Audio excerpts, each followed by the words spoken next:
বাচ্চার যদি না কান্না যদি থামে তাহলে তাবিজ দিতে হবে গলায়।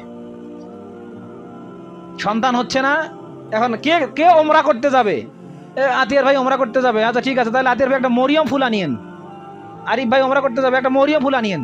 আমাদের সাথে গেলেন এই আলামিন ভাই, উনি গিয়ে খুঁজতেছেন মরিয়ম ফুল কিনবেন। কেন? কয় যে মরিয়ম ফুল আবার পাওয়া যায় মক্কা মদিনার সামনে, মরিয়ম ফুল নামে একটা আজগবি ফুল, একটা জঙ্গলি ফুল পাওয়া যায়। মানুষজন আনতে বলে মরিয়ম ফুল, আবার আনেও টাকা দিয়ে কিনে। ওই মরিয়ম ফুল খেলে নাকি সন্তান হয়। আস্তাগফিরুল্লাহ, লা হাওলা ওয়ালা কুওয়াতা ইল্লা বিল্লাহ। মদিনার বারান্দায়, মক্কার বারান্দায় মরিয়ম ফুল বিক্রি হচ্ছে, মানে শিরক বিক্রি হচ্ছে। যে ব্যক্তি এই বিশ্বাস করে হজ ওমরা করে মরিয়ম ফুল এনে কাউকে দেবে, তার হজ টিকবে না। এর নাম ইমান। কথা বুঝেছেন?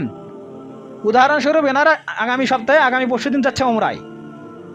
আমরা তাদের দোয়া করি আল্লাহ কবুল করুক, আল্লাহুম্মা আমিন। এনাদেরকে যদি কেউ টাকা দেয় যে আপনারা যেহেতু যাচ্ছেন মক্কা মদিনাতে মরিয়ম ফুল পাওয়া যায়, মাত্র 10 দিরহাম দাম, 300 টাকা 400 টাকা, তো একটা আনিয়েন।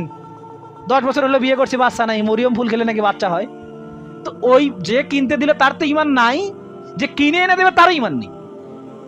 ইমান একটা আজব জিনিস। ইমান আজব জিনিস কেমন জানেন? আপনি শিরক করেন না, আপনার স্ত্রী বলছে হ্যাঁ সন্তানটা তো কান্নাকাটি করতেছে অনেক দিন থেকে, তো এই যে পাশের হুজুরকে বললাম, হুজুর কেন জানি একটা সুতা বেঁধে দিছে।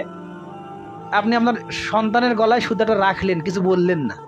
আপনি জানেন যে হুজুরের কাছে শুনেছেন যে তাবিজ দেওয়া শিরক, সুতা বাঁধা শিরক, আপনি জানেন শিরক, কিন্তু সন্তানের গালায় আছে, আপনি ওটা খুললেন না, আপনিও মুশরিক।